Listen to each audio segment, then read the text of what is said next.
So my name is Peter Larson. I'm with the Ottawa Forum on Israel-Palestine, and I'm happy to be talking to Dr. David Kattenburg. David, thank you very much for spending some time with us.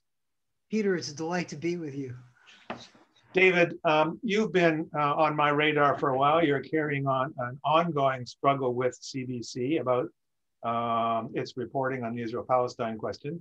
But before we get into the substance of that matter, just tell me or tell us a little bit about yourself. You live in Winnipeg, I think. I think you're Jewish. I'm not sure if that's the case. Just tell us a little bit about who you are and why this issue is of interest to you. Sure. I'm the child of, I'm Jewish. I'm the child of Holocaust survivors and Jewish people on both sides of my family. I was born in the States, moved to Canada in the early 1970s to study at McMaster University, got a degree in biology and then in PhD in health sciences from McMaster. I've done a lot of things since then, dropped out of science and so on and so forth. For the last 20 years, I've been teaching various life science courses here for various universities in Manitoba, things like anatomy and physiology and microbiology and pharmacology and chemistry, nothing to do with the politics of the Middle East. And I've also been a journalist for years, since being involved at McMaster University Radio in the late 1970s. I've done lots of radio production and journalism and writing over the years, so I continue to do so. And David, let me interrupt for a second. Your image has become a bit cloudy as you move. You know, God, I mean, it's tough because this thing kind of, this microphone, it's terrible. Okay. It goes in and out. I'll forget. We'll just live with it. That's okay. All right. I don't know what to do. I mean, I could switch to my, I could switch to this. Hold on here, which is my. That's much better. Yeah, it's my webcam. Which there you go. Okay. Yeah. Okay, that's good. Let's just continue on then. That's great. So you were starting to say you had this background in science, but your interest in the Middle East, does that come out of your Jewish background? What prompted your interest in the Middle East and Israel-Palestine?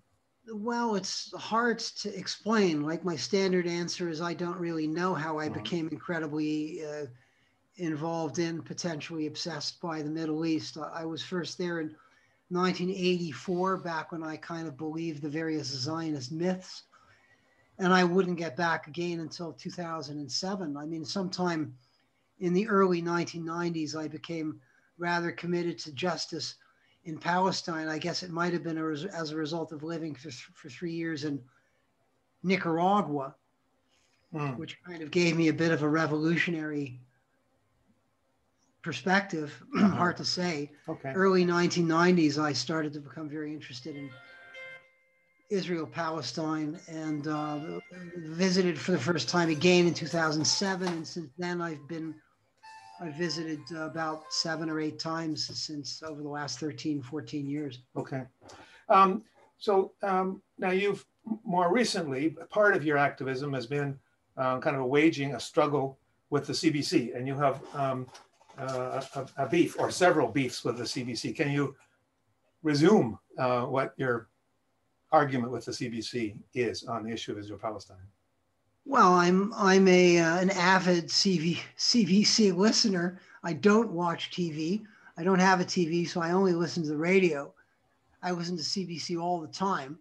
I'm a terrible insomniac, so I listen to the news at 3 and 4 and 5 and 6 in the morning, and all through the day and into the evening. And listening to CBC's reporting on Israel-Palestine, I find it to be really deficient. It's rare. Really, hardly ever is there any reporting on what's going on certainly in the occupied territories, the lives of Palestinians living under permanent occupation and apartheid. And the very rare stories that do pop up are kind of really shallow, devoid of context. This is on the evening news, on the world news reports, and then on public affairs, current affairs programming like As It Happens and The Current and the Sunday edition, really in-depth reports, stories are relatively rare and invariably favor Israeli voices, not Palestinian voices. So let me get it clear. Is your argument mainly that they don't report enough, or that they say things that aren't true? Let me whittle down a bit on what your beef with them is.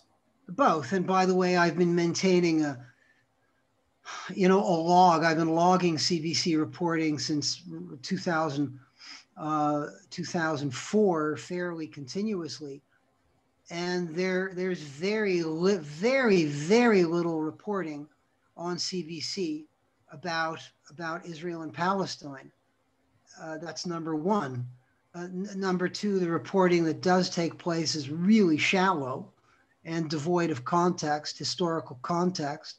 And number three, the voices they feature are typically Israeli. And now and then you hear a Palestinian voice, but it's typically somebody, a figure like Hanan Ashrawi or Mustafa Barghouti, who are great. But we very rarely hear the voices of ordinary Palestinians. And as I say to CBC time and again, stories about, there is essentially no routine reporting about the lives of Palestinians living under occupation in the West Bank and East Jerusalem and Gaza. Mm-hmm. So in terms of granular reporting, fine detail, routine, nothing. But it's not so much that they're saying things that are wrong. Well, so what, then when you hear, so against the background of no reporting, typically no routine reporting and no context, on those rare occasions when stories do pop up, like a 3-minute story on, the world at 6, I call it the world is sick, or, the world is weekend, it tends to be just no context and often just flubbed in terms of information. Can you give an example? My issue these days is my issue that they're saying the Palestinians are responsible for delivering healthcare in the West Bank, and that's false. Isn't that true that according to the Oslo Accords, the Palestinians are supposed to be responsible for healthcare? Is that not true? Well, under the Oslo Accords, powers, plural, powers and responsibilities for healthcare, which suggests that it's not power and responsibility, but powers and responsibilities are assigned to the Palestinian Authority within areas A and B where the Palestinian Authority has jurisdiction. It has no jurisdiction in Area C. So the 250,000 Palestinians living in Area C are totally living at the whim of the Israelis, and they're not being vaccinated. And then on top of that, right, of course, as we know, the Palestinian Authority is cash strapped. It's got no control over its borders. Nothing goes in or out without the permission of the Israelis. The Israelis are free to do anything they wish, and they do. And so it's self-serving to say the Palestinians are responsible for delivering vaccines. They've gamely stepped up and said, we'll do that.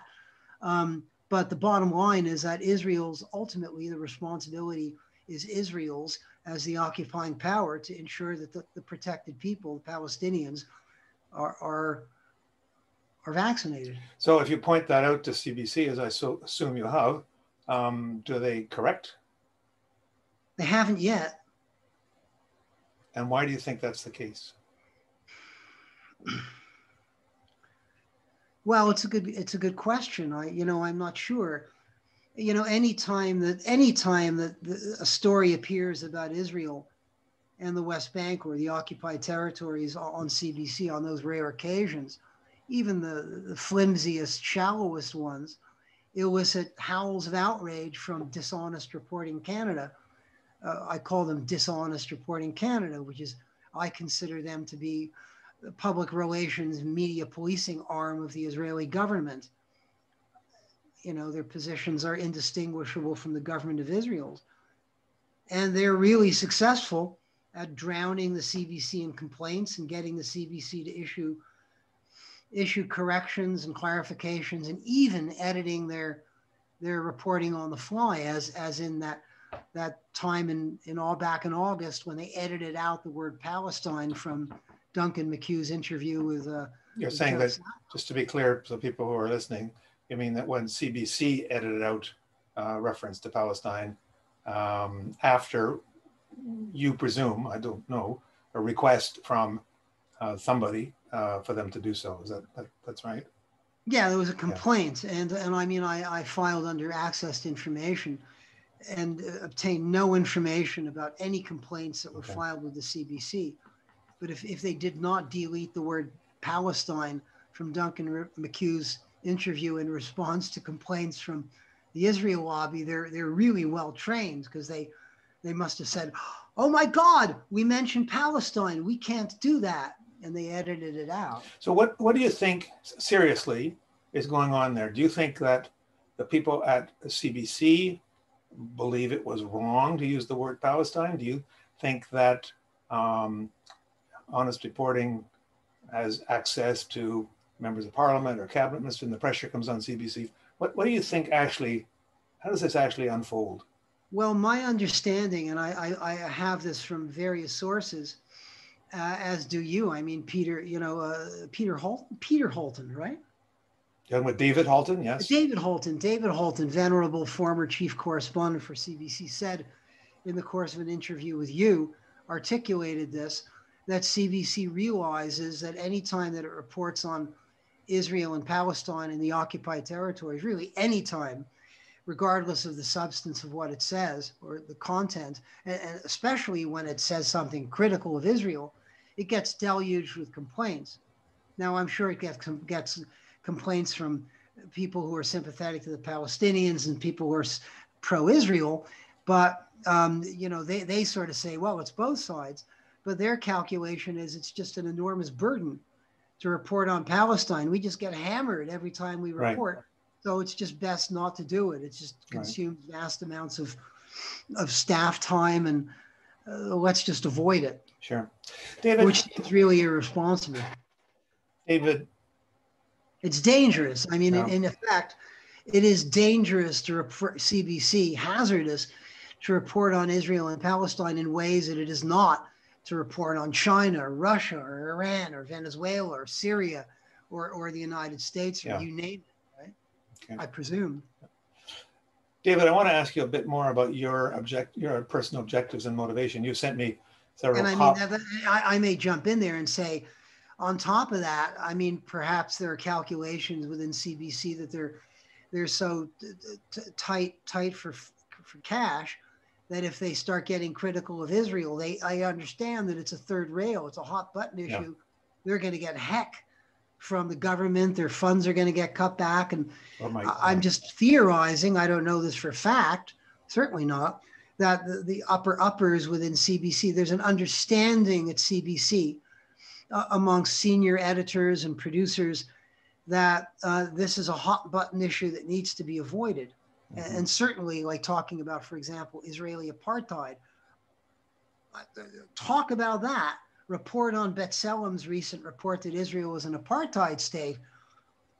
I'm sure those people go, like, they know about the charge, but I'm sure they realize too hot to touch. Yeah. I do remember on that particular point being surprised to see that CNN had a report on the B'Tselem report. David, do you think that the CBC is worse than CTV? I mean, is it because you have higher expectations for a public broadcaster, or are they actually worse, or do you know, than private broadcaster? I don't watch CTV. Like, I don't have a television set. I don't watch any network. I read The Guardian all the time, and I know that, for example, the apartheid issue has been reported by CNN, NBC, all the mainstream media, but not by CBC.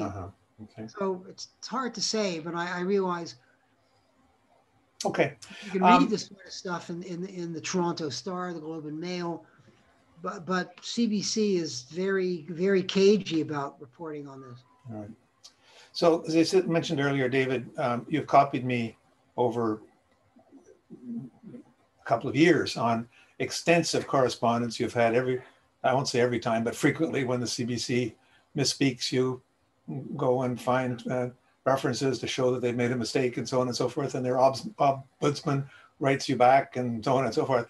What are you doing this to make yourself feel better? Like if it's not publicly known, what drives you to do it, or how might you change it to make it more effective? I guess a better way of putting it. Well, two different questions. I guess you could call it compulsion. I'm compelled. I feel compelled. Like I don't feel compelled to do anything else. It's just something that I feel very passionate about. I'm a journalist, and I write, and so I feel that it's natural for me to comment acerbically about CBC's reporting. I feel it's my social responsibility, and it's something I enjoy doing, but more than anything else, it's something I just feel compelled to do. Do you have a website or a Facebook page where people can see that your correspondence? No, I don't, but I have a web page called the Green Planet Monitor, which people can go check out. Is that correspondence there? No. No. No, although there's talk now within amongst folks within Independent Jewish Voices to start, of which I am a member, to start posting this correspondence. Right. Because there's quite a bit of correspondence that's gone back and forth over the years. You could write a book based on it there, David. I could, and you asked me, the second question is, do I feel like I'm getting anywhere? I don't know. I hope I am. Perhaps I am. I will just wait and see. I mean, I've just had a 40-minute conversation. A scheduled 20-minute conversation turned into a 40-minute conversation with the senior producer of The World at 6, which I like to call The World is Sick. And he was very gracious, and we had an excellent time sparring and quite intelligent, and we'll see what happens. I've CC'd my thank you to him and the various uppers at CBC Radio and the Ombudsman. I mean, they're more than conscious of my critiques, and they know the facts. I've shared the facts with them, so we'll see what happens. Well, I'm sure when your emails arrive in CBC, they're all rushing to say, please, can I get my copy? Can I get my copy? And I'm sure they're happy to see it, David. But I mean, the evening when I hear them say, in their terribly brief capsule, Israel is obliged as an occupying power under international law to ensure the Palestinians receive the COVID vaccine in cooperation with the Palestinian Authority. I'll go, hallelujah. I've had some impact. But then you can bet that dishonest reporting in Canada will just go snake eyes and bury them in complaints. But I presume if they've done it, then they'll probably have girded their loins to resist. We'll see. Dr. David Kattenburg, ferocious critic, and I take it also enthusiastic supporter of CBC.